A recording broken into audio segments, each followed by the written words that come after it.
All right, what is going on YouTube? Welcome to the channel. All right, this is Tesla DMV.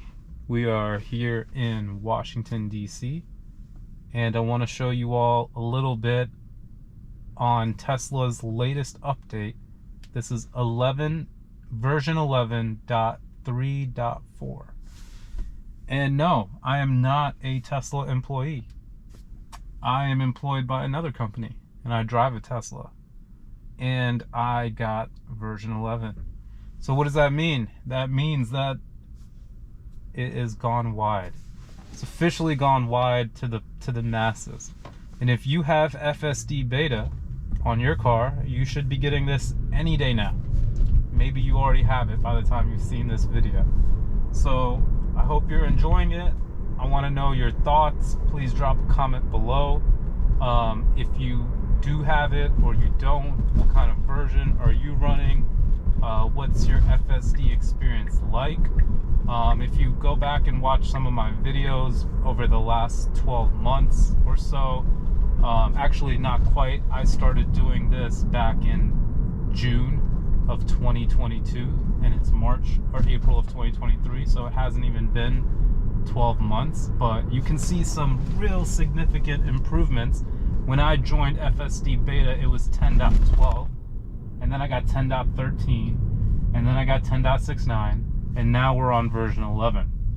So it's kind of like remembering some of the different iOS versions, you know. Remember when iOS 8 dropped, or iOS 10 dropped, or iOS 11, whatever. I think we're on like 16 now with iOS 16. I think that's what my iPad just recently upgraded to. It's hard to keep track because, you know, there's so many different operating systems that I personally use that, okay, look at this guy.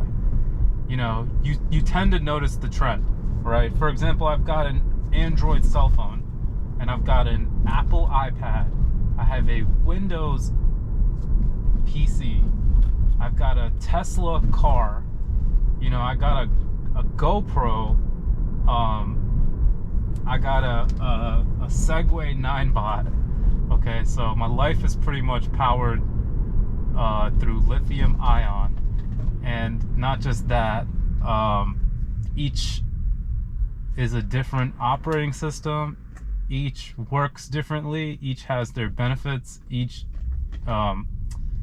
you know, not all of them receive updates, but most of them do. I have not got an update for my my scooter. I think that would be pretty cool. Now, the scooter did come with an app, like the Segway has like a Segway app you can download, and that actually carries like some GPS capabilities for your scooter. So when you're riding it, you can track where you went and stuff, which is pretty cool. It's kind of like how Tesla provides you with the Tesla app. That sort of like gives you all of the information of all of your drives, and the Tesla app is actually pretty helpful. And I heard that there's going to be new improvements on it where they're going to be offering navigation right in the Tesla app. So I think that would be pretty interesting. But what's really cool about it is live. So if you weren't driving your car, you know, and someone else was, per se, you could check in on it. And if you have premium, you also get free live camera feed. So now that doesn't work while someone's driving because the car needs to be in Sentry mode. So it's not like you can like peek in on people while they're driving. I don't even think that would be a good idea. But if you want to poke an eye out on your car and see what's going on for any reason, you know, the car is designed to do that. So I think that's a really helpful, okay, really nice job with FSD going on the green light. It had about a split second there to go, and I think it did a great job about deciding to go. So I actually was getting ready to take over if it didn't, because I knew that would have been my only shot, and I would have had to wait. Still, like, I still see cars going. Really nice job about catching the red light at the right time, slowing down, and yeah, I just wanted to show you all quickly today on this nice, it's actually Sunday here in DC, how FSD would handle a everyday drive. So, you know, have to say, as a tester, as an everyday user of FSDBETA, it's hard to picture myself without it. Honestly. But at the same time, I do implore myself to drive the car itself, you know, manually, which is not like shifting gears, but like actually manually driving the car, which is taken on a whole new definition now here in 2023. But I typically do drive my car a lot too, even though I do record most of my videos autonomously, because I want to show people how the capabilities of FSD are in a real life setting. Because I think it's pretty cool to have these gimmicks, like to use your phone to make your car into like a remote control car and all blah blah blah, like a boombox and stuff. Is like, it's really cool to have this stuff, but like you can go a year without using it, you know, like it's just there for that one moment when you need it, and it'd be pretty cool. My goal is to show you that FSD is not like that. Okay, FSD is something that you're gonna find does your everyday tasks for you. And this is where it has really like expanded my knowledge base on driving, because you tend to notice a lot of things when the car is driving. The first thing you should know as a viewer, that I have full control. Even though the car is driving, I can take over at any given moment. And when you're a driver, you're sort of anticipating movement. So if you can anticipate what the car is doing, you can take over and make that maneuver first. That gives you the right, you know, to be in control.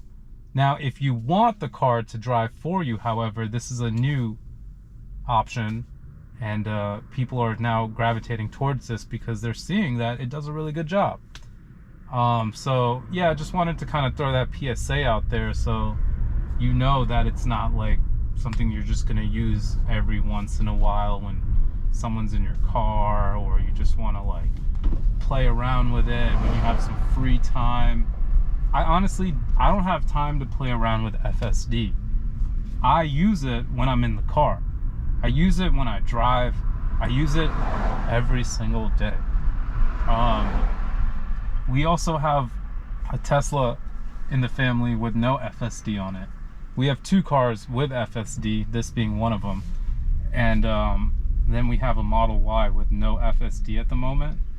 And let me tell you though, I love driving that car. That is the most fun thing to do. Like, driving a Tesla and then being driven in a Tesla should be like two separate videos, because honestly it is it's like